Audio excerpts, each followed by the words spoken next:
장의 의지에 따라서 얼마든지 충분히 그 참여정부 때 독수리라는 것처럼 운영될 수가 있는데 지금 현재 그러지 못한 상황이 굉장히 안타깝고요.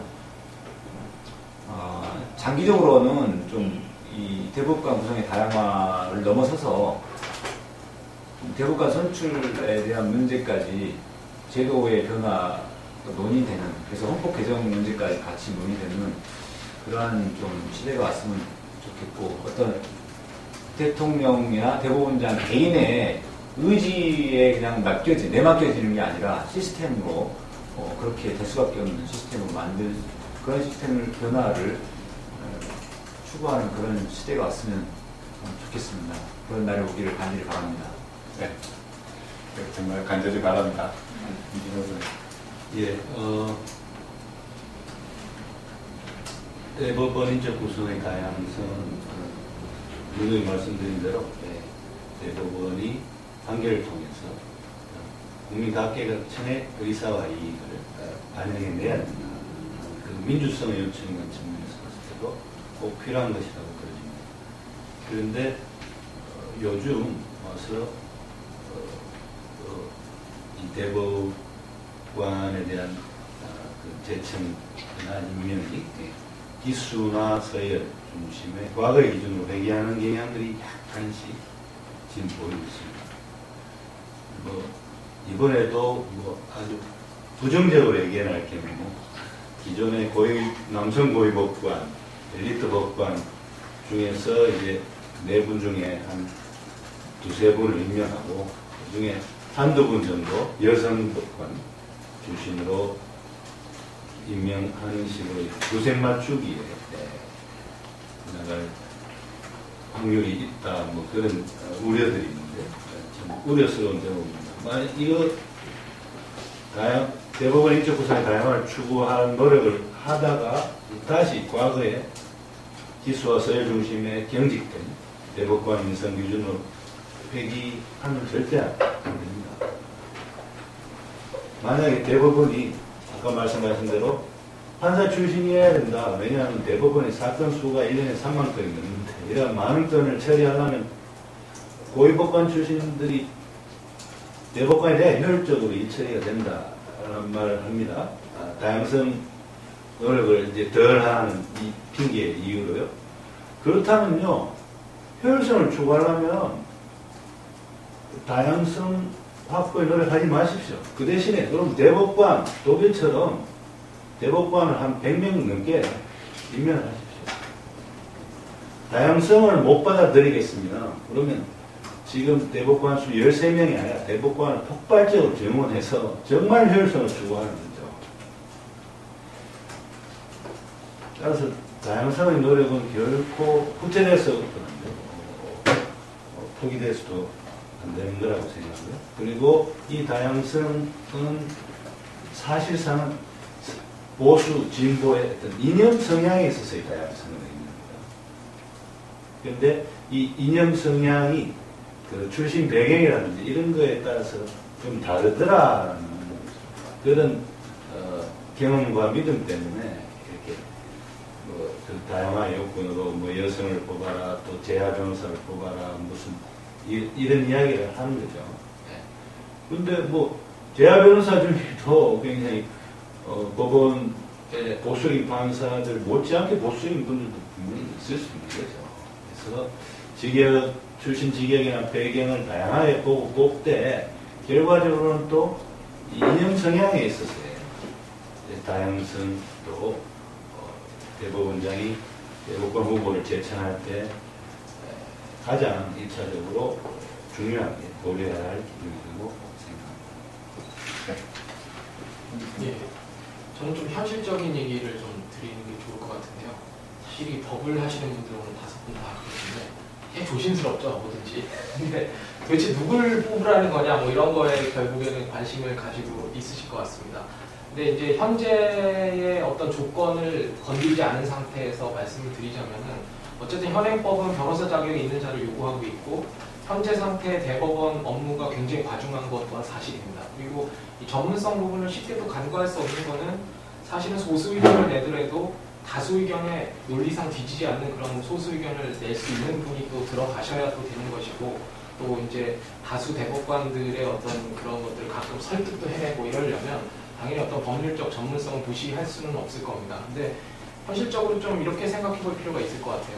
그러니까 저 같은 경우도 사실 한 10년 정도 그 군대 생활 포함해가지고 이른바 현장에서 잠깐 떨어져 있는 상태에서 뭐 인권이나 이런 것들을 연구를 했는데, 다시 와가지고 이렇게 현장에서 사람들을 만나보니까 그렇게 열심히 공부를 했는데도 이게 굉장히 헛공부를 했다는 생각이 들 때가 굉장히 많이 있습니다. 근데 아마 그 법원에서 계속 있으신 분들도 어떻게 보면 그 안에서는 공부나 또는 어떤 법정을 통해서 또는 이론 공부를 통해서 많은 것들을 이제 경험했다고 생각하실 수 있지만, 사실은 현장의 어떤 그런 경험이라고 하는 건 또 굉장히 중요한 부분이 있거든요.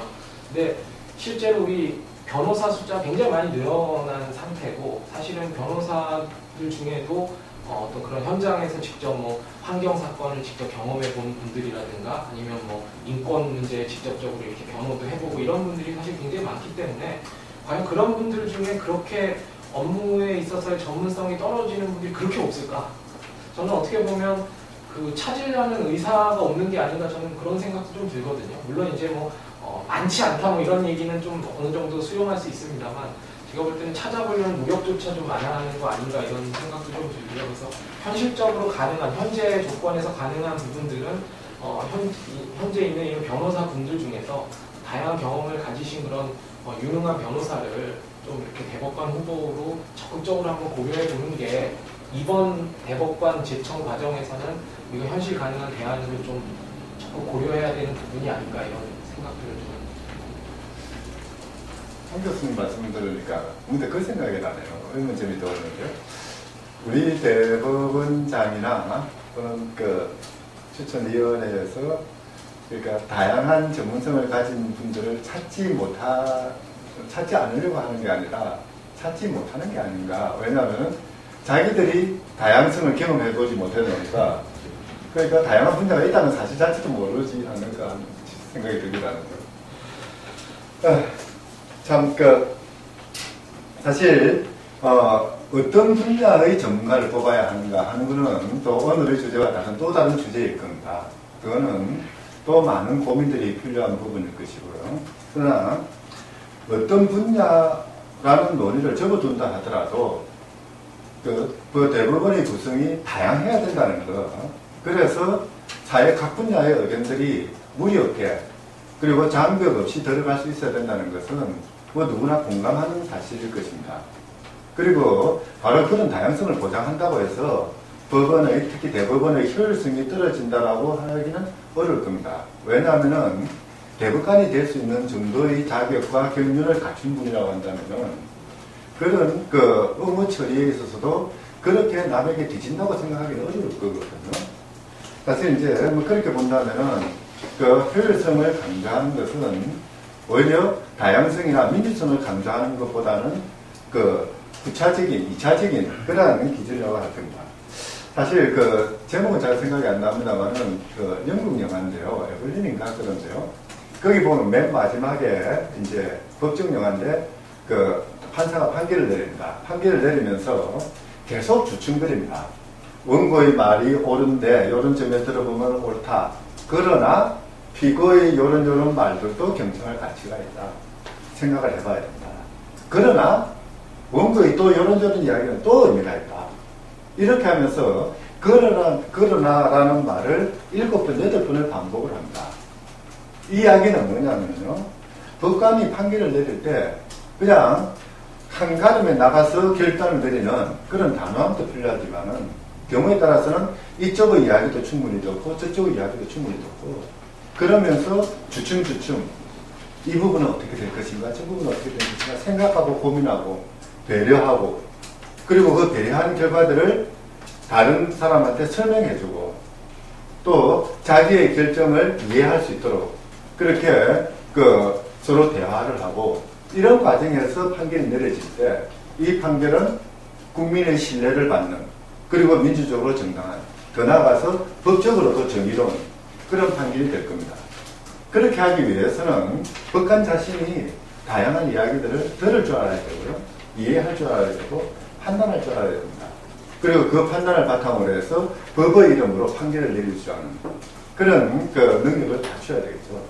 그러기 위해서는 사실 한 사람이 그 모든 능력을 다 갖추기는 어렵습니다. 바로 그래서 민주적인 제도는 여러 사람들이 모여서 같이 합의해서 결정하게 만듭니다. 우리 대법원이 합의부를 이루어서 그 여러 명의 대법관들이 판단하게 하는 것도 바로 그 때문이죠. 다양한 이야기들을 가진, 다양한 경력과 다양한 생각들을 가진 대법관들이 모여서 국가의 법정책, 법이 어떻게 가야 될 것인지를 결정하라라는 그런 그 어떻게 보면 헌법의 명령이기도 할 거거든요. 바로 이런 그 다양성, 민주성의 그 헌법 명령, 또는 국가의 명령이죠. 이런 것들을 받아들여서 이번 대법원의 구성, 대법관의 선발이 좀 그 민주화된 그리고 선진화된 우리 사회의 현 단계에 맞게 그렇게 이루어졌으면 좋겠습니다.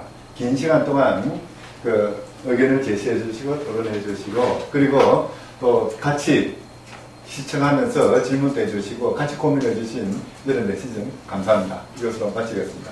알겠습니다. 감사합니다.